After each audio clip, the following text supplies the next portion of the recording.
I mean, it's the same thing teams have been doing since I've been in the starting lineup, cross-matching, putting the 5 men on me, and then, trying to put as much focus on Yoke. And so the open shots are there, and, I knew they'd always be there, and it's nice to see the guys, continually passing it to me and trusting in me and everything like that. And I know I have the confidence to shoot it. I've been a great three-point shooter throughout my years at Stanford and in college and stuff like that. And so, it's just getting over that mental hump of, being in the NBA and stuff like that. And I think I'm getting past that. And it's been great. And it's, now teams are gonna have to respect it, and hopefully that bodes well for our continued success.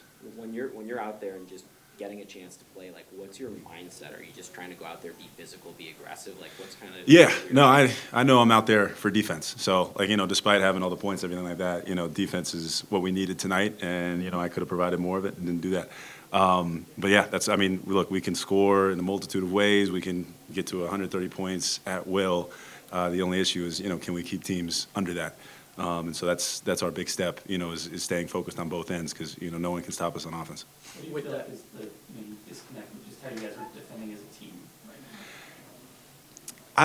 now? It's just like, when we get up, first quarter, we're scoring at ease. We get up so quickly. We feel that the game is easier than it is, and it's going to stay that way.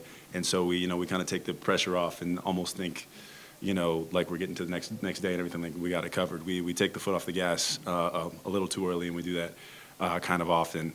And it's just that mindset of staying focused throughout it, because we know we're so talented, and it's great to have that confidence. But sometimes that can turn into arrogance a little bit. If we don't, if we just don't stay focused. How tough was it not to have Jamal out there for most of the second half and all of the fourth quarter? Yeah, I mean that's one of our leaders for sure. So it definitely was a hit, especially coming down the stretch. That's the guy we depend on. Everybody knows the deadly pick and roll of Maul and Yoke, and our fourth quarter was one of the first quarters where we didn't score like 20, 30 points, and we definitely struggled there. But we know we can pick it up on offense. Like I said, the emphasis is 100% the defensive end. That's what Alan's been preaching, and that's what obviously we know.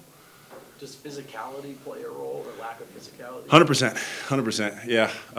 Especially when we take the gas off, we let Nembhard get a little bit comfortable. I could have pressured him a lot more, and he's coming off screens, getting to a spot. It's almost like a player development workout out there with the space he kind of had, and that starts with a lot of us defenders.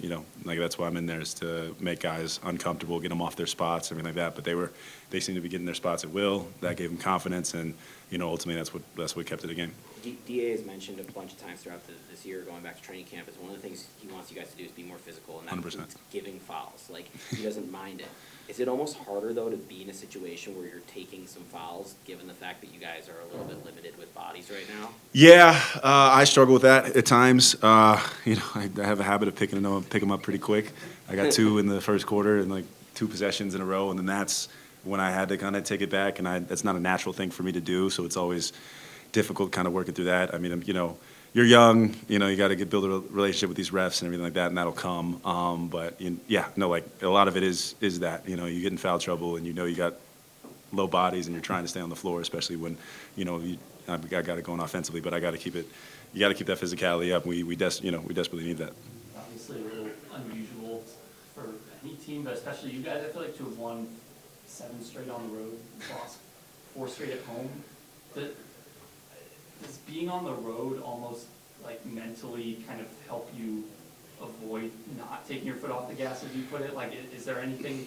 I definitely think so. I think you guys, other people, you get a variety of answers, but yeah, you go on the road, you expect a harder game, and so you'll get more focus out of guys, me included, and everything like that. So maybe that's it. Like I said, I can't speak for everybody. I don't really know, but we've always been. Or the team has always been great at home, so there's like that expectation, that we'll pull through, and everything like that. So maybe you lose a little bit of focus there, but on the road, yeah, you expect it to be a harder game. Road games are just statistically a bit harder, and so yeah, maybe you're a bit more focused. Since you talked about the hurdle of kind of overcoming, yeah, playing the starting lineup, big understanding where your shots are going to come from.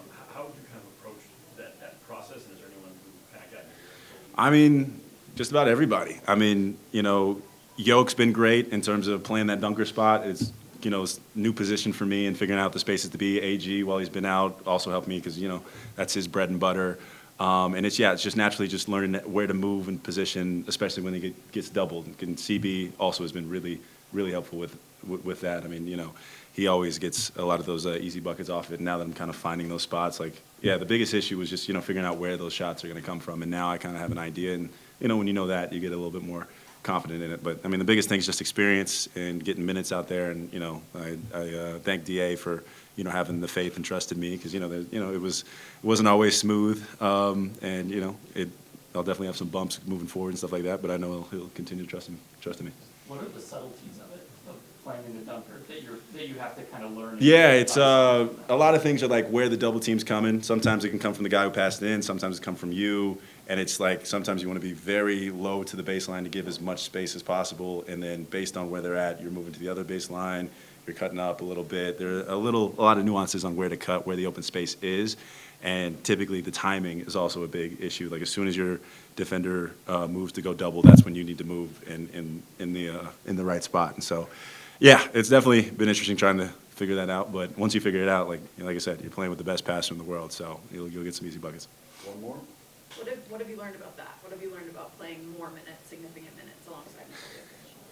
I mean, look, if you run the floor and you cut, you'll get easy baskets, so I don't really worry about the offensive end. Like I said, once I knew the shots were coming from, that's it. And then it's pretty much just, you just know your job is make it as easy as possible for him, and he'll reward you with the stats and everything like that. So it's, helping him as much as I can in ball screens, trying to get over the screen so he doesn't have to be up to roll and stuff like that, and helping with his deficiencies so he can be pretty much, the best player he can be. And when he is, we're unstoppable. Thank you. So, Thanks, Spencer. thank you. Appreciate it.